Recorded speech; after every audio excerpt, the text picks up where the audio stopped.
All right, and welcome back to episode 3 now of the Bunker Sports Podcast, where we give controversial takes from a secluded place and cover the underreported that is much need for coverage. This episode, we're going to be introducing a new guest. She is a hockey expert, a former New Yorker, and a sad fan of the Buffalo Sabres. My friend, Arya Ponce. Hello. Welcome.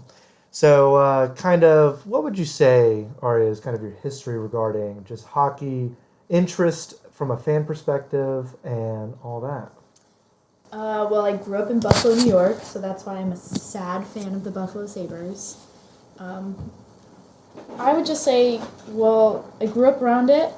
Parents had season tickets. We went to every game, which is kind of hard with 5 kids, but we made it work. And then when we moved down to Alabama, it just became a staple in our household to turn on the game whenever it was on. And it would quiet the whole household. So I kind of enjoyed watching sports, and that's how I got into sports, because I thought it would be a quiet way to go about life, and it's not. No, it's not. It's not. It's really not. The NHL playoffs are going on right now, actually currently as we're recording this. And so far, things are heating up in the first round on both ends. It's definitely a wide difference from, different playoffs where, the NFL is single game elimination. They kind of run a little bit more of a basketball setup. First team to win 4 games, best of 7 series. What do you see as, the best part of what makes the NHL playoffs just such a must-watch, compared to everything else? I think hockey is one of those games where you could know nothing about it. You could think, oh, hockey doesn't even exist. You put it on the TV and people are going to watch it because it's so interesting and it has so many factors that people like to watch. I mean, they're moving so fast on blades. The puck's going over 100 miles per hour on a good shot. It's easy to follow, easy to watch. The puck might not be the easiest to find on the ice on TV, but if you're in person, it's pretty easy, and everyone just loves to talk about the fights. The fights are the most interesting part of hockey. Hear that all the time. So it kind of just has all those elements. There hasn't been that many, I would, at least from an outside looking in, just now recently starting getting into hockey, especially whenever the Seattle Kraken are now the new team, kind of following them as a new fan for a new team. I've noticed there hasn't been much, aggression or, rivalry that sparks fights in this first round as much. Yeah, mostly during the playoffs, the players like to focus on skills and, winning games. And tensions are high, obviously, between teams because they're always going to be high. The trash talk on the ice is absolutely insane. It's been a problem during the playoffs because televisions are now kind of picking up on that trash talk. And a spokesperson against that is Brad Marchand with the Boston Bruins. He's saying that it's going to get a lot of guys into trouble if they keep on picking up on that trash-talking sound. And kind of the only real aggression I've seen is from Linus Ullmark, the goalie of the Boston Bruins. He went after a player in Game 4, I believe. He went after... Gosh, who did he go after? I don't know. He went after somebody in Game 4. It'll come to me in a second. Nice. But they like to focus on skills, and even when tensions are high, they take it out with shooting the puck or slamming someone into the boards to get the puck because hockey is an aggressive game, and you can take that tension out. And actually a player, I believe, on the Avalanche got suspended for a game for pushing Jared McCann against the wall in their most recent game where the Kraken won in overtime. And I think that's a big deal, especially going into this, this playoff series where this is the Kraken's first playoff series as an organization in year 2, following up kind of like the Golden Knights did in their first season and first 2 seasons as an organization. And they're playing arguably a really tough sleeper pick, which is the former the reigning champs of the Stanley Cup, the Colorado Avalanche. Yeah, Cal McCarr. Cal McCarr got suspended. One game that was decided today, They were talking about it earlier on the radio, and we're wondering if it would be, more than one. Normally in the playoffs, they try to keep it to a low number of games suspended, just because, you can't lose a player in this moment in time, especially Cal McCarr with the Colorado Avalanche, because he's up there. I think it's Mikko Rantanen number 1, Cal McCarr number 2, especially with Gabe Landeskog out, their captain. So their best offense is with McCarr, and the fact that he's out for one game could be pivotal for Seattle. I know they're not up enough to win. It's tied 2-2 right now. But, just winning one more game puts them just that much closer to getting past the first round. No, absolutely. And lucky for the Avalanche is, they came into this series without their captain, Cale Makar, obviously, the second. But McKinnon is playing lights out of his mind almost, and picking up the slack. And arguably one of the reasons why they took one from the Kraken at home to go up 2-1, and, the Kraken had to fight one from behind and win it in overtime to seal it at 2-2.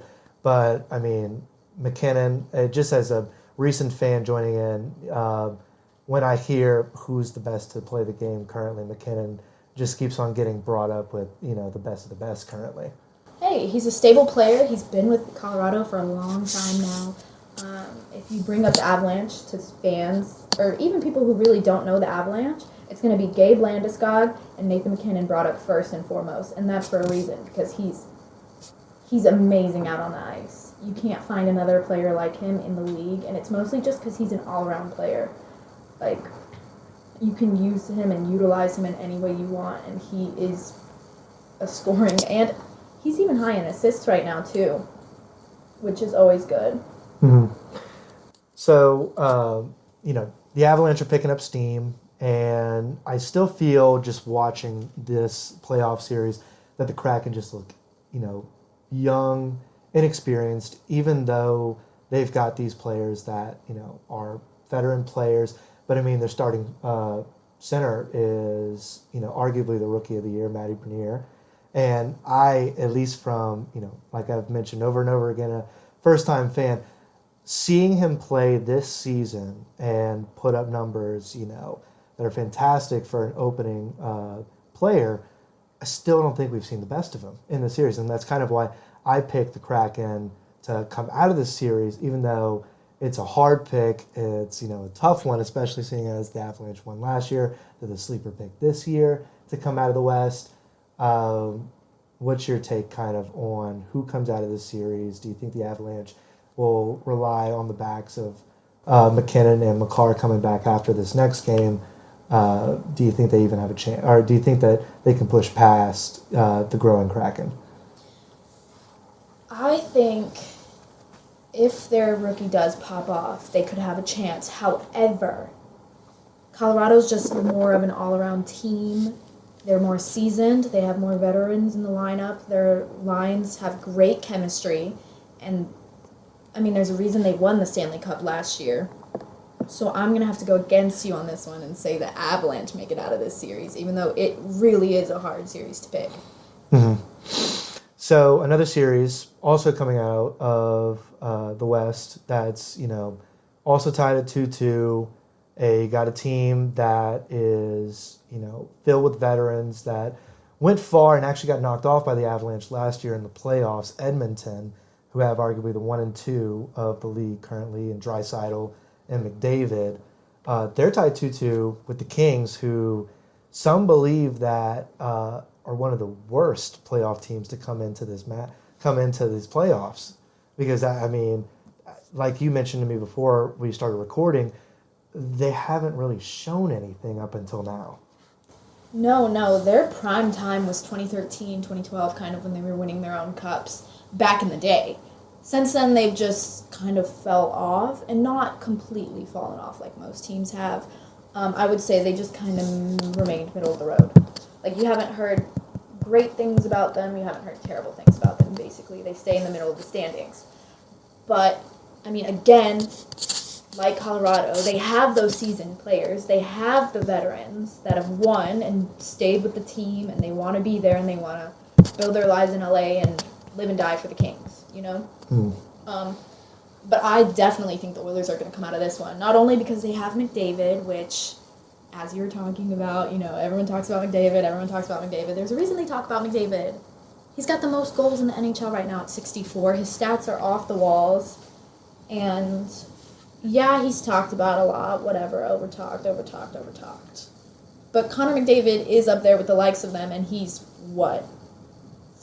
I don't even know how many years into the league he is right now. Probably 2017, I'd say he was drafted. Believe so. So, I mean, he's still got a lot of life left in him. And especially with Edmonton, which it looks like he's going to stay with Edmonton. Because these teams, they draft first rounders. They draft first overall picks, and they try to make a team out of that. So they are positioning their team around Connor McDavid. Actually, Edmonton's had, I think, an insane number of first overall picks within the last 17 years with Taylor Hall and Connor McDavid, and I think, I want to say Ryan Nugent-Hopkins, but I don't think it's Ryan Nugent-Hopkins. But, I mean, they've had an insane amount of first overall picks in the draft, and they just couldn't make anything go until they got Connor McDavid. Yeah, Connor McDavid was drafted 1 overall in 2015. This is 2015? This is his 8th season now.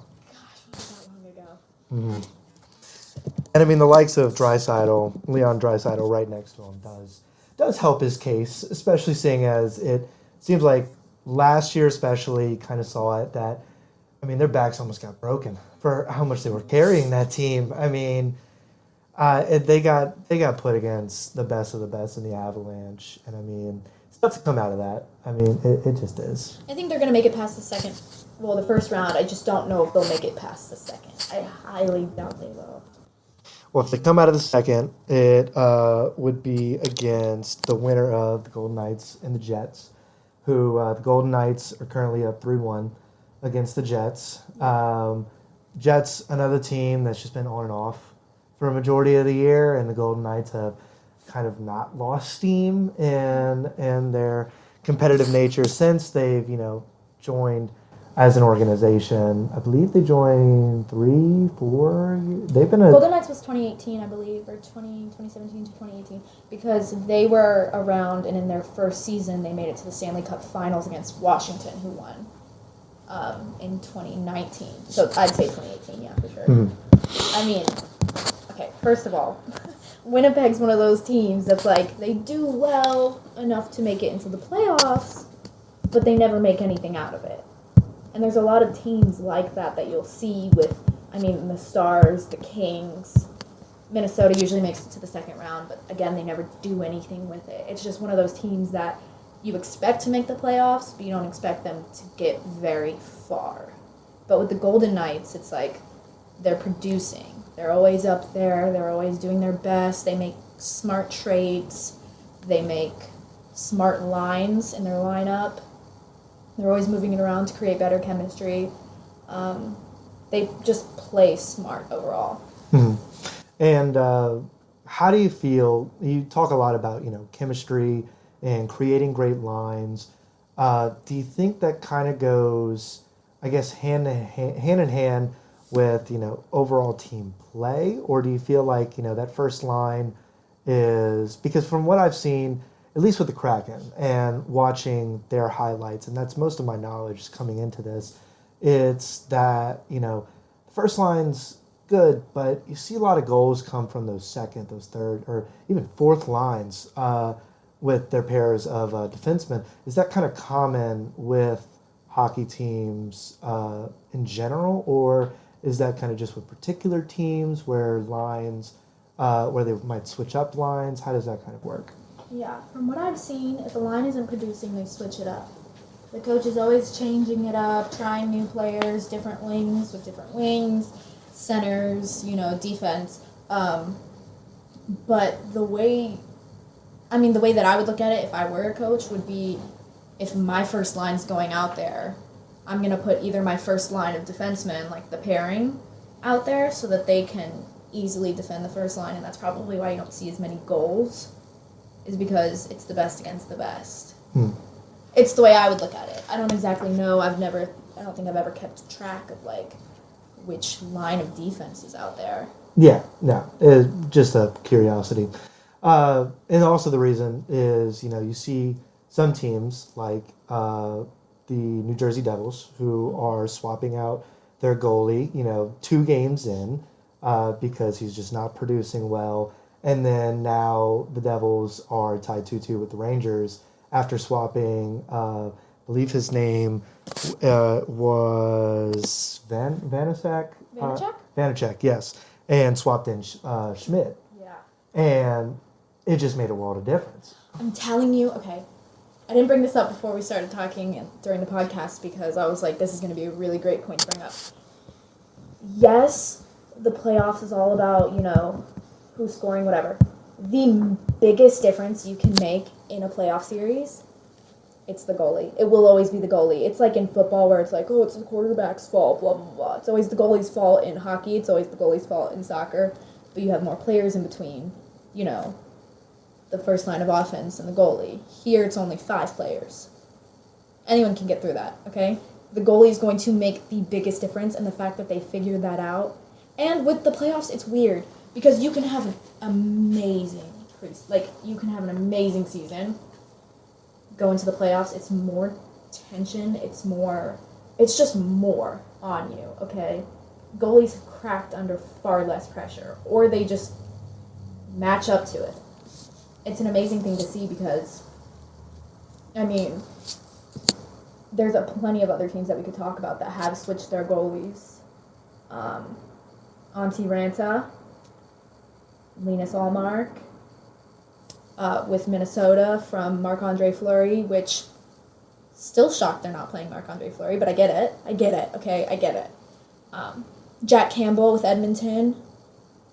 It comes down to the goalie. You can stack the lines in front of them, but if you don't have a solid goalie, you're not making it out.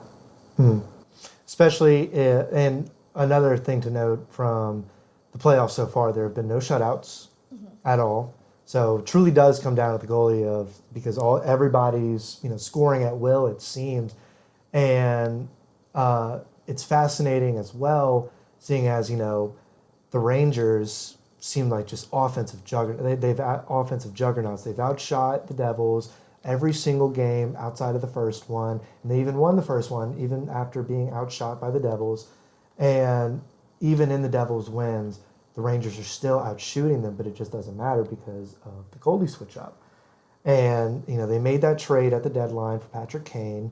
Do you think the Rangers come out of this, even though the Devils are switching up stuff on the fly and kind of making the Rangers play on their feet almost?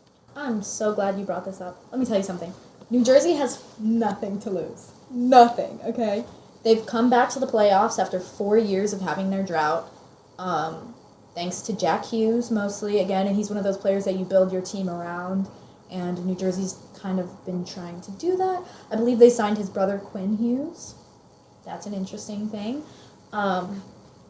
But they just have nothing to lose. What are they going to lose? They know they're not making it to the finals. They don't even know if they're going to make it to the second round, okay? They're just happy they're in the first round at this point, is how I kind of look at it. If I was on the Devils, I would be thinking that way.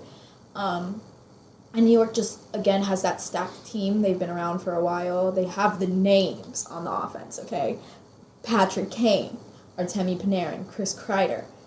They are among the top of the top. I cannot go on enough about Patrick Kane. I had no words for when they were like, Showtime's going to New York. What? What? And Chicago, okay, I'm going to bring it up. I told you I'd bring it up. The Chicago Blackhawks are dropping like flies. They lost Patrick Kane, Artemi Panarin, who's on the Rangers. They lost him a few years ago. Patrick Kane and Artemi Panarin have already played together. They already know how to play with each other. They were on the same line for a very long time. So they know how to produce out of that line, right?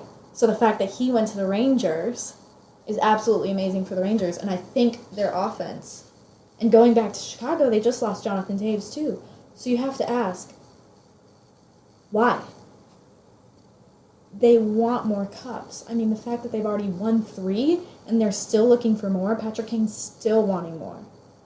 He got bored. He wants more. He's out for blood, okay? He's going to fight for his life. I think, 35 now, and he's still going. So I think the Rangers are going to fight tooth and nail for this one, and the Devils are just happy to be there. It also helps that if the Rangers pull this off and they beat the Devils, they overcome that, um, they set up a matchup with the winner of the Canes versus the Islanders. Now, going into this, the Canes were up 3-1 against the Islanders. The Islanders' solo win came in a fascinating fashion. As you mentioned, they scored 4 goals in a little over 2 minutes. And the Islanders just put up another win at Carolina, I believe. It was at Carolina. At Carolina, so now they're only down 3-2. And they're going back to New York for this one because I believe they do the same thing as the NBA where they go 2-2, 1-1-1. They do. So that matchup brings up, I would imagine, good notion with the Rangers because it sets them up with two teams that at least looked, scoring wise, not so dead even, but with this now second win for the Islanders, now it's starting to look a little bit more competitive here. The playoffs are so fascinating. They shock me every year. I mean, here's a team up 3-1, about to win the whole entire series, move on to the second round, and be the first to do it. The Canes have that opportunity. They're home. They have the home advantage. Fans are rooting for them. It's loud. And the Islanders' adrenaline was pumping tonight, all right? They won 3-1. Although Carolina did get a goal called back for an offsides call, so it would have been 3-2, and they might have had more of an opportunity and to be tied 3-3, but that's a what if. We're focused on 3-1 right now, okay? The playoffs awaken that fighting survival instinct. The Islanders aren't going to go down without a fight, which is kind of shocking. But, I mean, we've seen other teams come back from that. Mm-hmm. Do you think that it's common, at least in hockey standards, to come back from a 3-1 deficit to then win the series? Or is it just as rare as other playoffs and other sports? No, it's not rare. I wouldn't say it's rare. It's talked about all the time. It just... Not to put the Islanders down, I just wouldn't see them doing it. Like, that's for the... It's for the better team. So the Canes would do... I could see the Canes doing it. I could see the Bruins doing it if they were down right now. I could see Tampa Bay doing it right now. I just don't know if the Islanders have it in them. Now, is this Islanders team, I haven't really seen much noise from them in the 2 years now that I've kind of watched hockey. It's always been, the Rangers are the New York team, and you're kind of, the other fan if you're into the Islanders. It's kind of the same thing, I feel like, with the Yankees and the Mets. So is this Islanders team, would you say, kind of like the Devils, where they're playing on borrowed time, they're kind of just happy that they're here in the first round? Or do you kind of think that at least this season it was expected that they needed to be here and at least compete in the first round? Not necessarily win, but just compete here.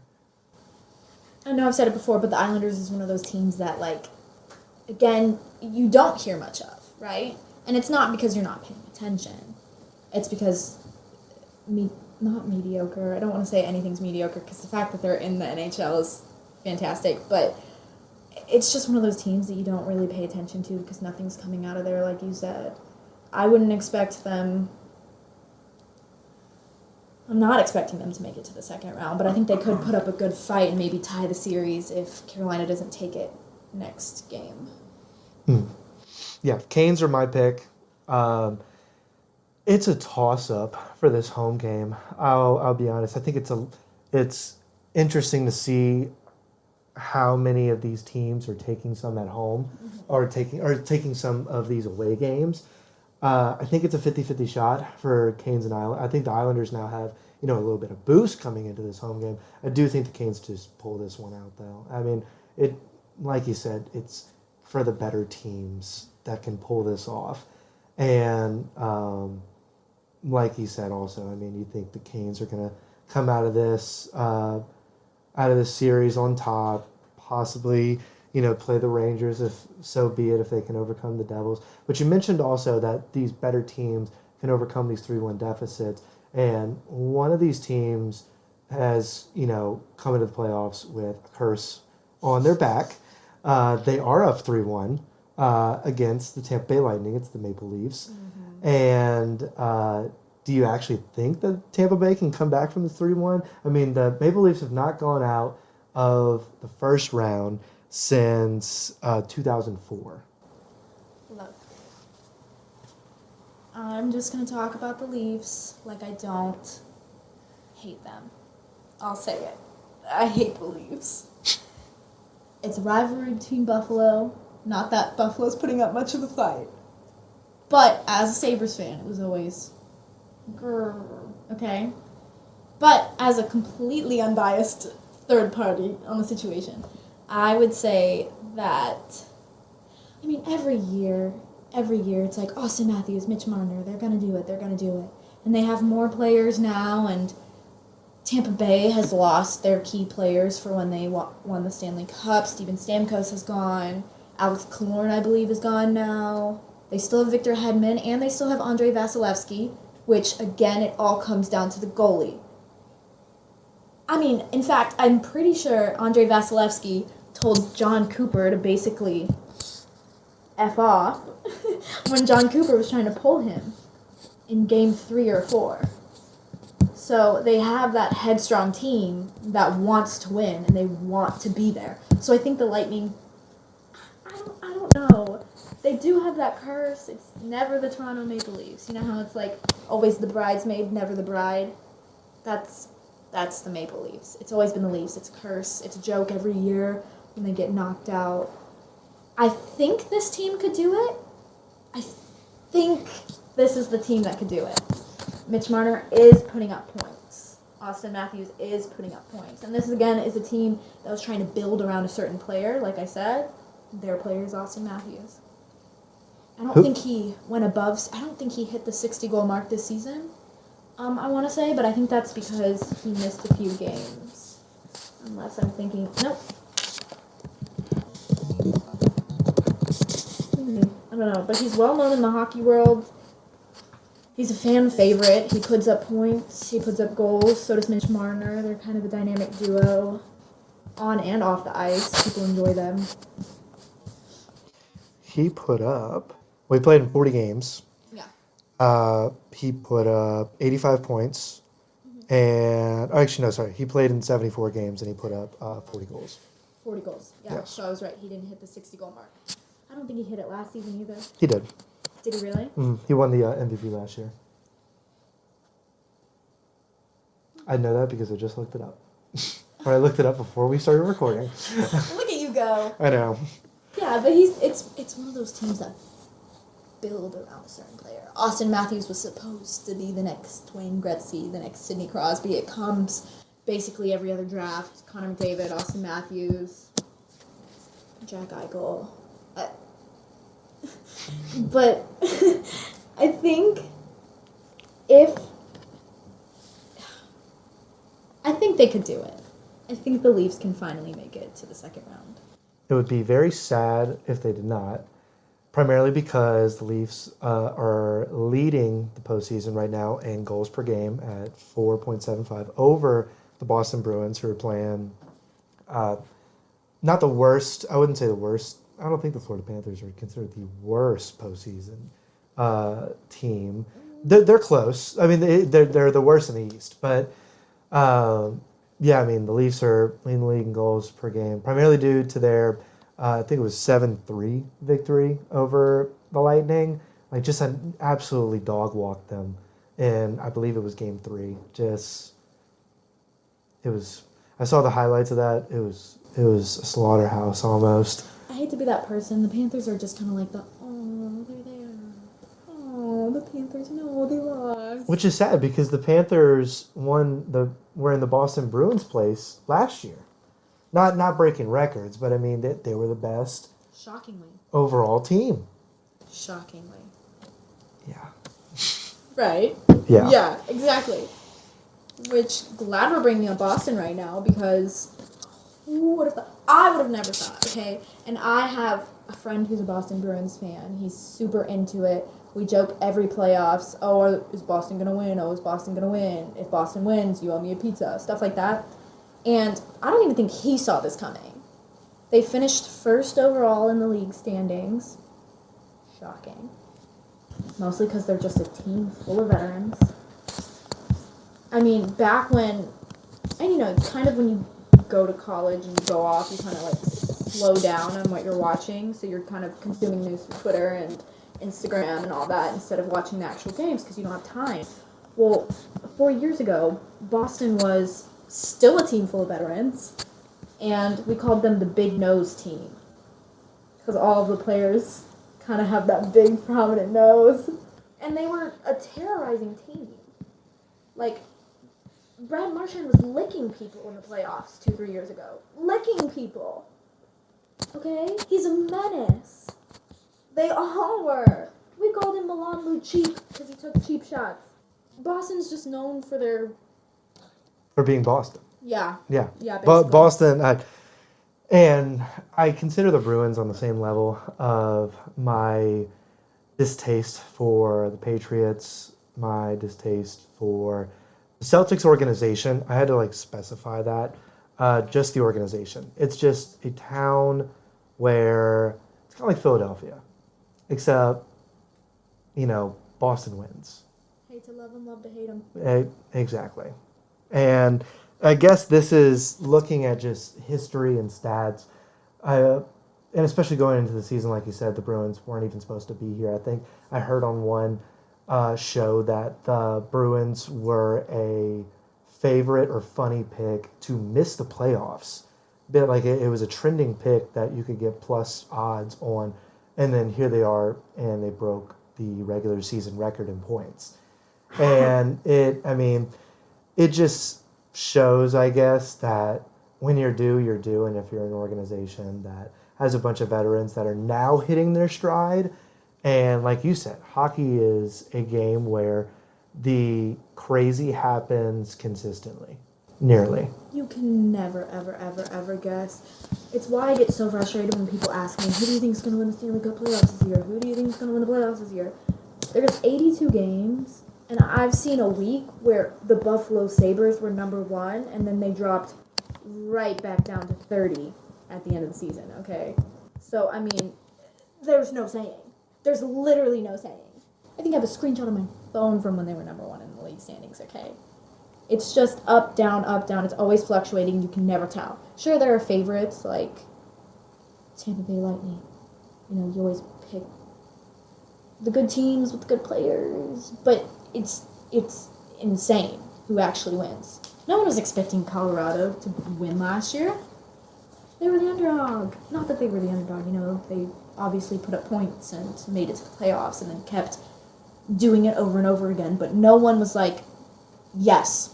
Middle of the season, they were like, yes, Colorado's going to win the cup. Other than Avalanche fan, it's just insane. I think up until almost to the conference finals, the Avalanche were not even the favorite to win the Stanley Cup last year.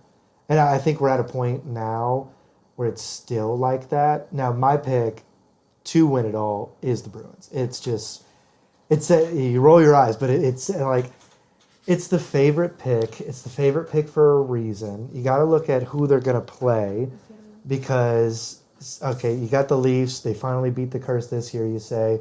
And then they'll beat the Leafs. I see them better as the Leafs, or better than the Leafs. Their only real competition that will probably come from is from the other side of the bracket. And Devils are playing on borrowed time. The Rangers they still have yet to figure out this new goalie that the Devils just threw out there in Schmidt. The Canes are playing with their food. And you really don't know out of the four of them who's going to come and, prevent the Bruins from hoisting up the trophy. Now, coming out into the west side, There's also still a bunch of question marks, and I feel like one team you really don't hear much about, even though that uh, they won their division, is the Dallas Stars, and they're tied 2-2 with the Wild, who, like you said, they get to the playoffs.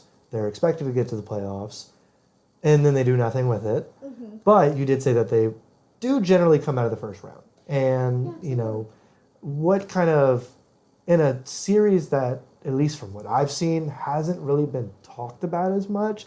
Do you think either of these teams have? Because the winner of these teams faces the winner of the Kraken versus the Avalanche. Do you even think that either of these teams, because they're not getting talked about, is it kind of just a toss to the side, like, oh, well, they won't make it. It's fine. unless they can light a fire under their ass right now, or they put in Marc-Andre Fleury. I'm so sorry. I'm so bitter about that.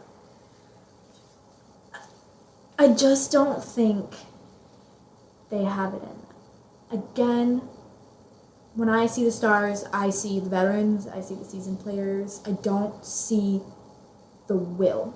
I'm never hearing about how Tyler Seguin wants to win another ring. I'm not hearing about Jamie Benn wanting to go all the way. You know what I'm saying? You don't hear about it. Other guys are like, give me my ring. I want that cup. I want to be traded for the cup. These are people who have been there for years, and of course, Tyler Seguin already has his ring, but that was when he was a rookie, and that was with the Boston Bruins a long time ago. Go figure. Yeah. He actually got traded. We're not going to get into that. But it was a long time ago. So you're hearing about these players. They're older. I mean, Joe Pavelski, he got traded from San Jose and all that. But he's out right now. He's injured. And we didn't even touch on Patrice Bergeron. We can circle back to that. Oh, we'll get there. We'll get there. Don't worry. I want to talk about Patrice Okay. right now. It's just you don't see that fight in them anymore. A lot of these guys, if they're not even getting close to a ring with their current team, they want out. They want traded. They want a team that can go all the way. Right? Most of the players on Buffalo want to get traded because they want a chance at the cup. It's just natural, okay? But you don't hear about that with Tyler Seguin or Jamie Benn. You just don't. Miro Heiskanen's still young. He's still got some life left in him. So, I mean, he might be fighting for a ring, but... Right? You haven't heard anything about that, have you? I haven't. No! They just don't want it enough. I don't think Minnesota wants it enough either. I mean, who am I to judge? I don't know, but I just don't think they want it enough. Yeah. It's hard to tell who's going to come out of that series. Mm-hmm. I would put my money on Dallas. Well, now during the show, actually, Dallas just got up over the Wild. So now they're 3-2. So they're one game away from continuing in the series. Is that, and, mentioning how these players, they want the cup, and their team is nowhere close to getting the cup, they want to get traded. Is that, and looking at the history of kind of, who's won the Stanley Cup year in, year out, and going through that route, I've noticed that there's a lot of the same teams coming up, and that could just be traditional, like, that's with any sport, that, the traditional teams always have their time, always have their come-ups, but you see a lot more of back-to-back titles than really other sports. And some teams, they compete, and then, you have an off year here, or they fall short in the playoffs, or they don't even get back to the Super Bowl, or the NBA playoffs, but I mean, with the Stanley Cup, it just seems like, the Lightning went back to back. The Blues went, I believe, back to back. If not, did the Blues go three-peat, or Blues was just back? I thought the Blues went back to back. I think the Blues went back to back, and then with the Kings, they skipped a year, but they still won. And with the Blackhawks, 3 and 6 years. I mean, yeah. So. With football, there's a lot of moving parts. There's a lot of players that you have to keep tabs on. They could go anywhere, any which way, anytime, right? Hockey, there's less of a chance. There's less players. There's less moving parts. I think if they know they're going to get another one, they're going to stick with that team, and that's usually what happens. They already have that chemistry there. Like I said, they've been building it for however long they've been on the team, and If they like their management most of all, they'll stay. If they like their coach, if they like their general manager. Because if they don't, they will leave or they'll act out, and it's a whole mess. Now, I did hear, going back to the Bruins, who, like I said, are my favorite to win it all. If I'm not mistaken, did the Bruins fire their coach at the start of the season, or am I thinking of somebody else? Could be. I have no idea. I'm not sure. I don't keep track of the Bruins, I'm not going to lie. Okay, but... I could text my Bruins inside yeah. source. I'm sure he would know. But, say the Bruins come short. And, it's difficult to bet on, the best team coming into the Stanley Cup playoffs because sometimes it just doesn't turn out that way. I mean, the Panthers were in the same situation and they didn't even come close. Yep. Yeah. And, you see these veterans, coming out of, slumps, just playing the best of their career right now. And some of the best on the Bruins, specifically Patrice Bergeron, ain't even playing in the first round. Okay, so the problem with Patrice is he played the last game, I believe, of the season because it was in front of his hometown, his family was there, and he just wanted to play. He shouldn't have. He knew better. If you have a guaranteed ticket into the playoffs, do not play your star players. Do not play your... It doesn't matter anymore. It simply doesn't matter anymore. Don't play them. Well, guess what happens? He gets injured. I think they know they're going to make it into the second round is the thing. And so that's why they're okay with not playing Patrice right now. You can tell this man is itching to get back on the ice, okay? The articles that have been written about him, they're always saying he's calling the team all the time. He's there at practice. He's ready to go. I think he's going to skate on Tuesday. Just at practice, just to skate. I don't know if he's going to do no contact practice at some point. Usually they build up to that, but there's no time because it's the playoffs. But again, Patrice Bergeron is a machine, okay? My favorite part about the playoffs, just between us, is that at the end of the playoffs, they come out with a list of injuries that the players have been playing through. And I think the craziest one that I've ever heard in my entire life is Patrice Bergeron. Dude had a broken rib, a pierced lung, I think a broken clavicle, all in Game 6 of the Stanley Cup Finals, and he played through it. For what? For the cup, okay? They're insane. And Patrice Bergeron is one of them. So I think that they're taking it slow in the first round is good because, again, I think the Bruins know that they're going to make it to the second round. That reminds me actually of a discussion I had with one of my coworkers actually and my dad is the Morgan Barron situation where dude gets sliced in the face, stitched up. 17 plus stitches. Last I heard it was 70 plus stitches. Really? I think I heard it was 75 stitches. Stitched him up, and not only was his first question to his team after the first period, everybody goes to the locker room, checks up on him. Hey, is he all right? Is he going to be all right? First question, well, did we get the goal? Yeah. Second question, when is this going to get done? Because I'm going back. Yeah. And then he hopped back on the ice. Absolutely. And it's insane to me. And actually, I listened to it on the Pat McAfee show where they were talking to, I forget his first name, but his last name was Rupp. And he got stitched up in the nose in first period whenever he was playing back way in the day, and then came out in the second period. And he got stitched up because he got punched in the face and, something got sliced in his nose, yada, yada. But that's one thing I've noticed in watching hockey. These brothers are insane. They don't care. They don't care. The only thing they care about is winning the game. It's the only thing they care about. You can search up videos on YouTube like hockey player breaks leg, stays on ice to kill a power play goal. I don't remember who that was. Literally broke his leg or ankle or something. Started skating around just to kill the power play and then got off the ice immediately after. Man gets cut in the throat. His aorta gets cut in his throat, okay? In the ambulance, he's like, when can I go back? When can I go? Holding his throat. When can I go back into the game? He wrote a whole book about it, Clinton Larchuk. The love of the game and the need to win for these hockey players, they're just built up. They really are. He literally fell into a skate. His face hit a skate. And you want to go back in. And he went back in.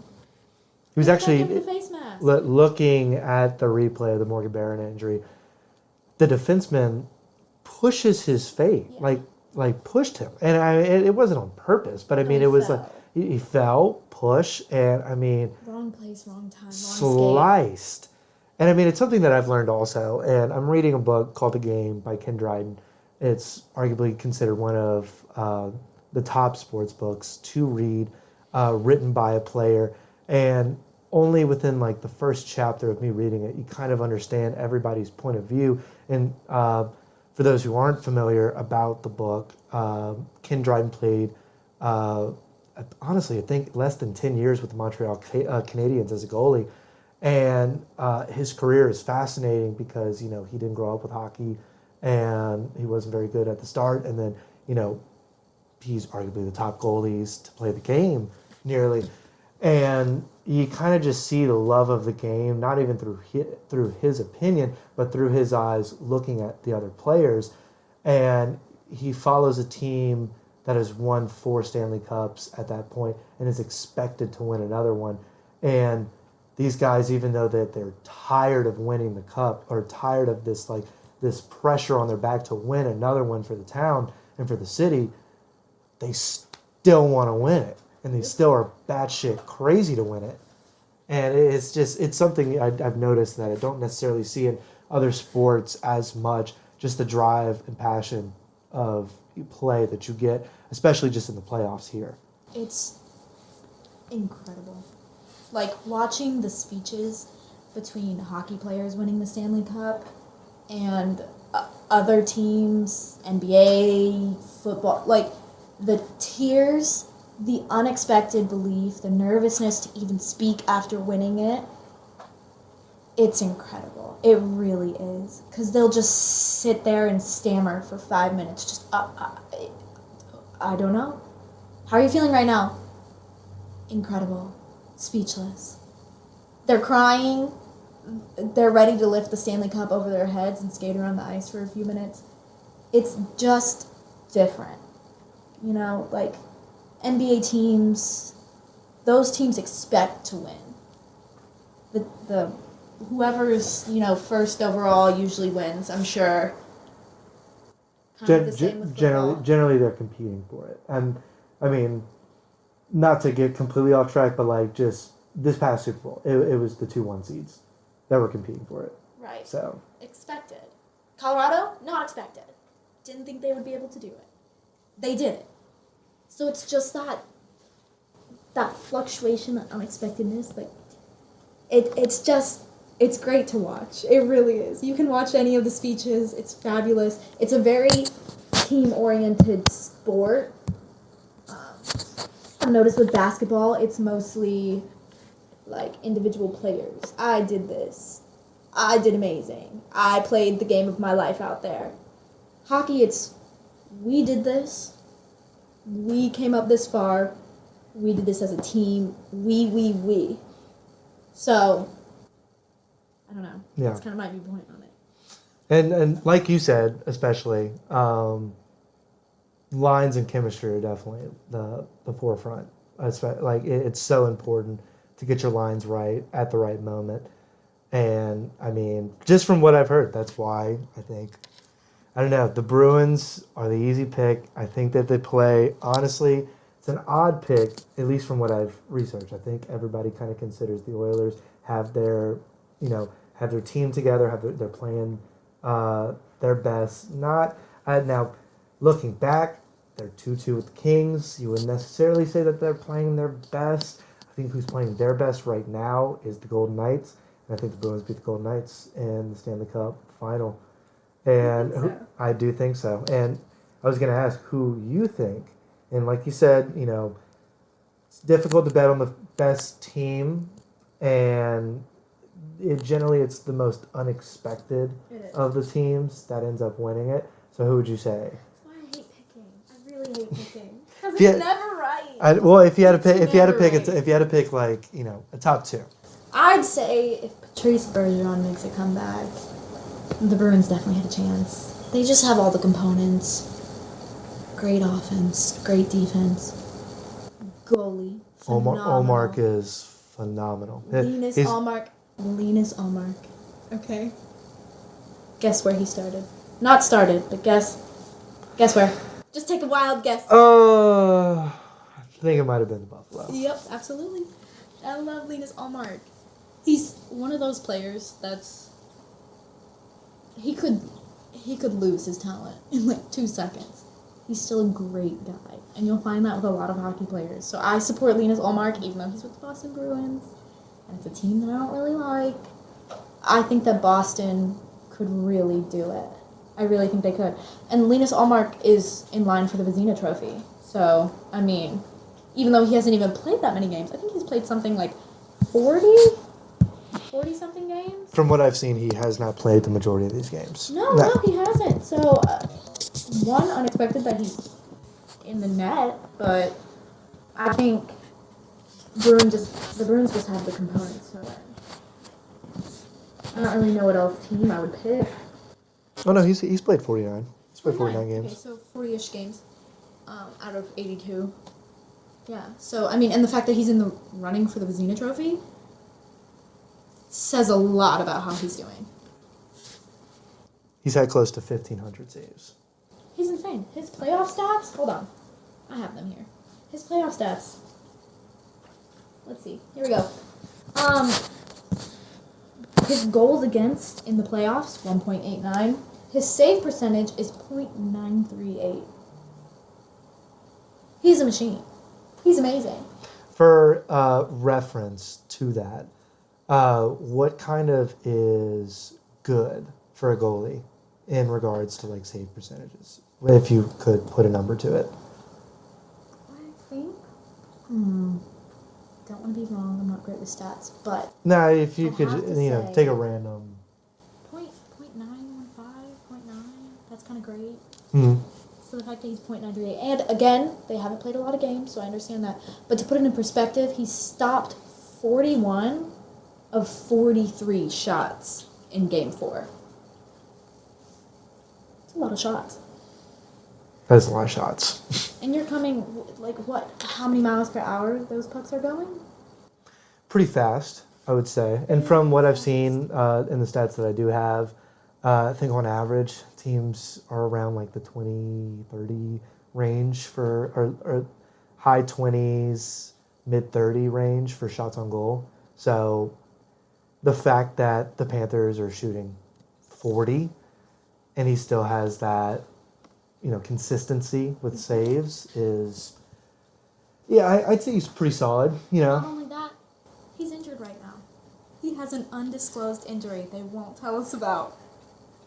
And he's still playing. He's still playing that well.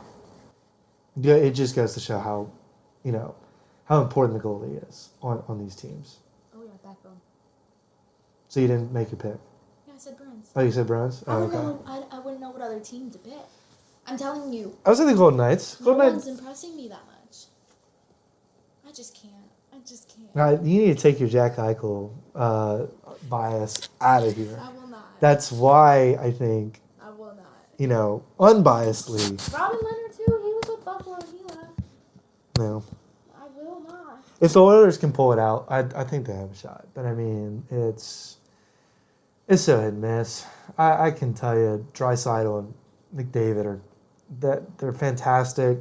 One of these games or two of these games, the back's gonna break, and for lack of a better way to describe it, shit's gonna hit the fan, and the Oilers are just gonna fall like they normally do.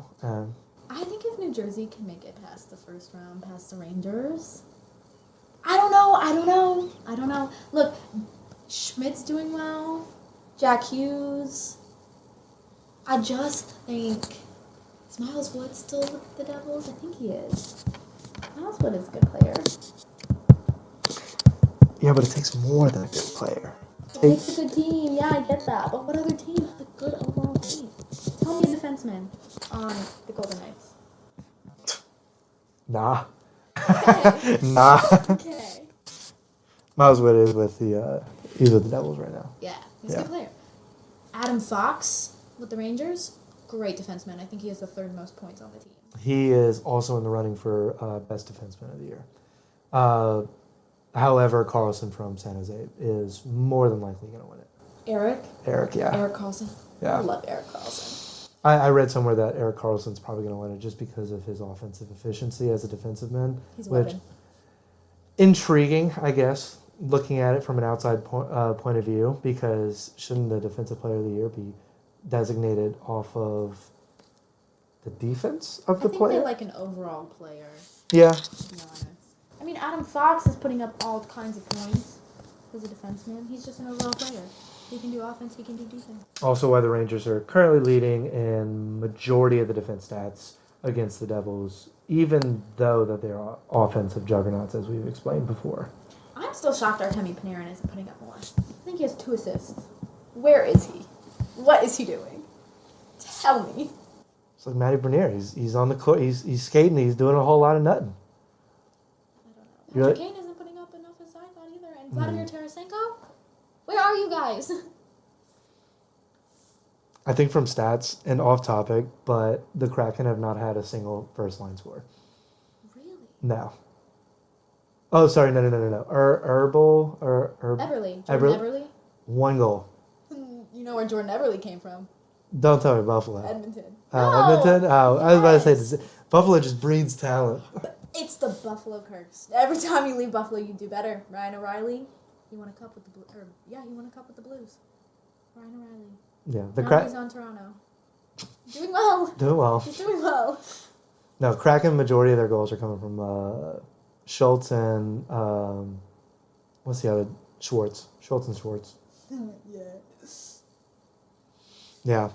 So you had mentioned before Yes. that there is this current thing that they do. I believe you said after every game, where it's the top 3 players. Yeah, 3 players of the game. 3 players of the game. Who would you consider the 3 players just so far in the playoffs?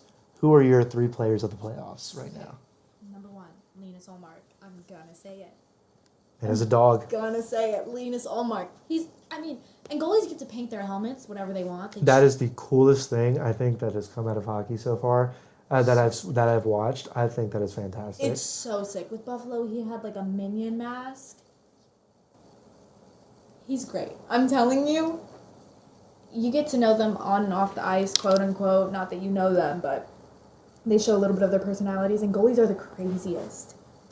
They're insane. Dominic Hasek played simply just because he couldn't skate. So he was like, I'm going to be a goalie. And now everyone knows who he is. Okay, Marc-Andre Fleury talks to his posts in French and in English. Why? Who knows? Who knows? Goalies are insane. Or they put their heads straight onto the ice, majority of the time, right next to skates. I can't remember his name. It's Ilya something with Philadelphia Flyers. I've showed you his videos before. He's the guy that always says, why you have to be made? It's just game. Oh, I think I do remember that. He's also insane. Why are you talking about the universe in an interview about hockey? Tell me. I don't know. Goalies are insane. I love Linus Ullmark. I think he's going to do really great. I think that he could be one of the main reasons that the Bruins make it that far, and he's definitely getting the Vezina Trophy if he helps with that.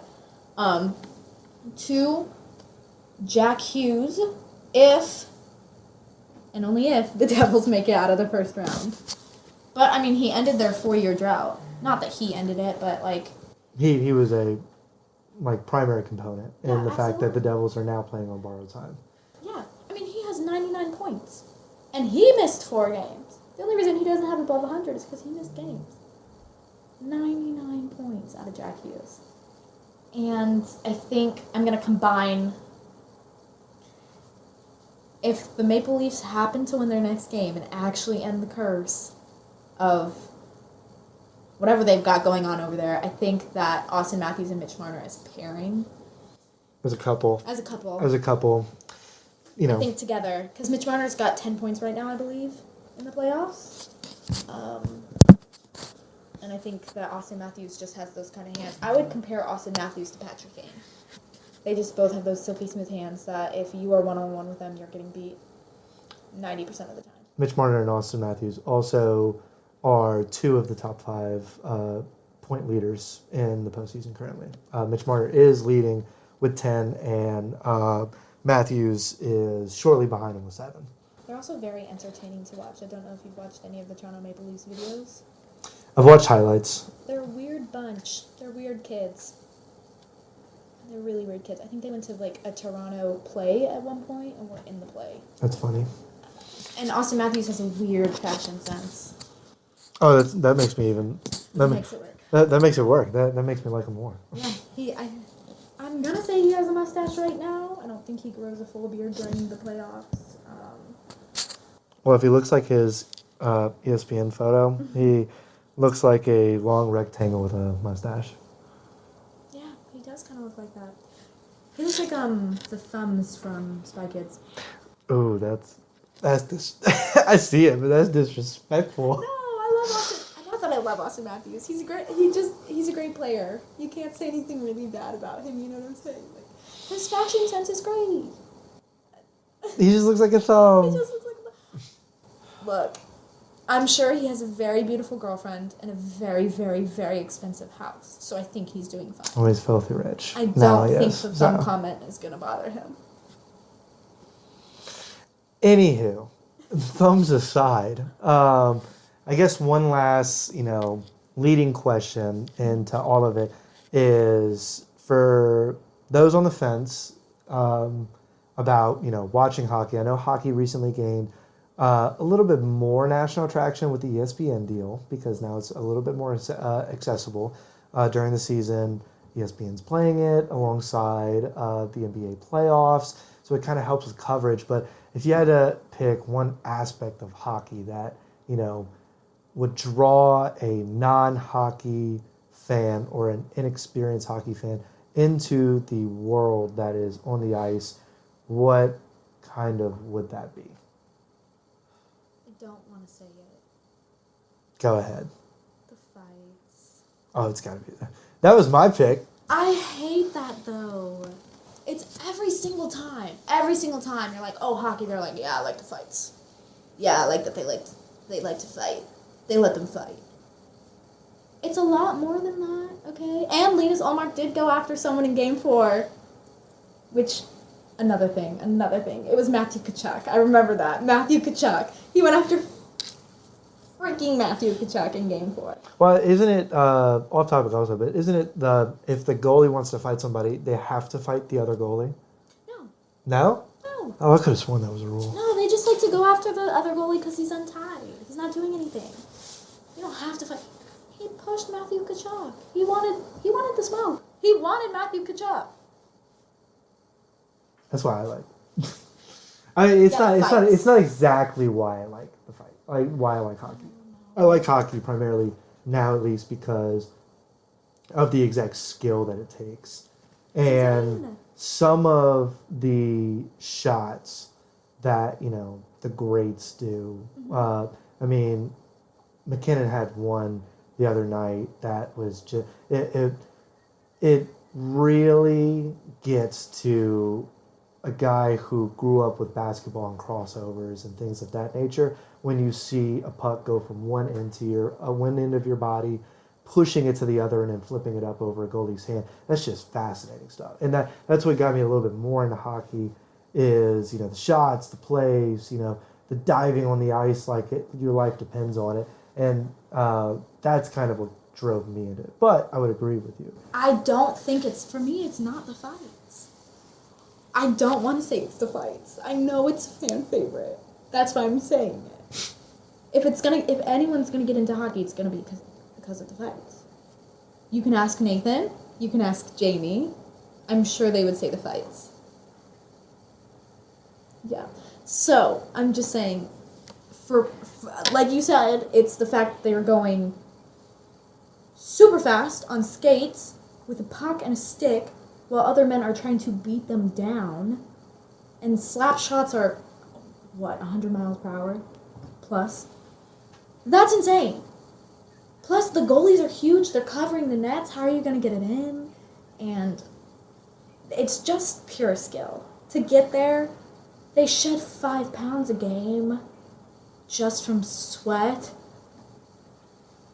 Not affecting Phil Kessel. I don't know what team Phil Kessel is right on right now. But I know that 5 pound thing is not affecting Phil Kessel. That man eats a hot dog after every game, I'm sure. Probably on the bench. The Golden Knights. For notion, I just looked up Phil Kessel. I This know brother's that. fat. That man's fat. Don't be mean.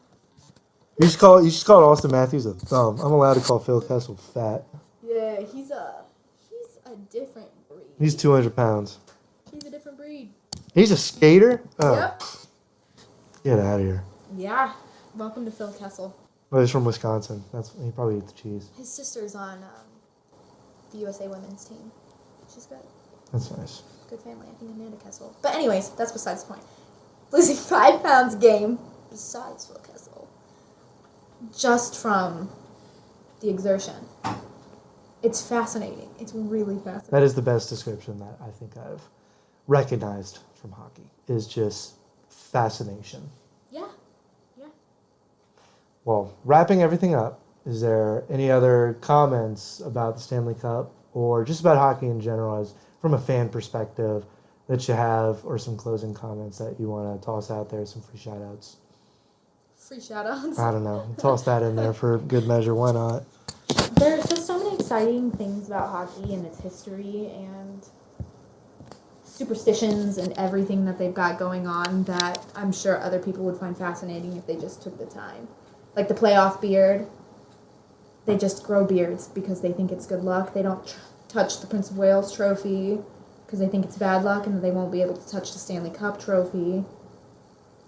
So they just have different superstitions, and it's just deeply rooted into the history. It's not even because they believe it themselves. It's just because the league as a whole believes it. Mm-hmm. So there's just a lot of, again, fascinating things about hockey. Understandable.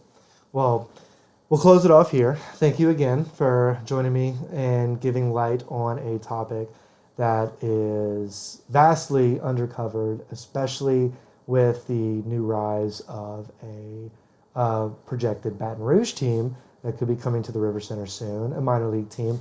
So definitely some more hockey episodes to come as the Stanley Cup playoffs continue. But thank you again for listening, and look out for the next episode where I bring back a previous guest on the show. We'll be going over some UFC recap from my Miami trip with the boys, and look out for some other golf topics in general. But take it easy, gents, and I'll see y'all next time.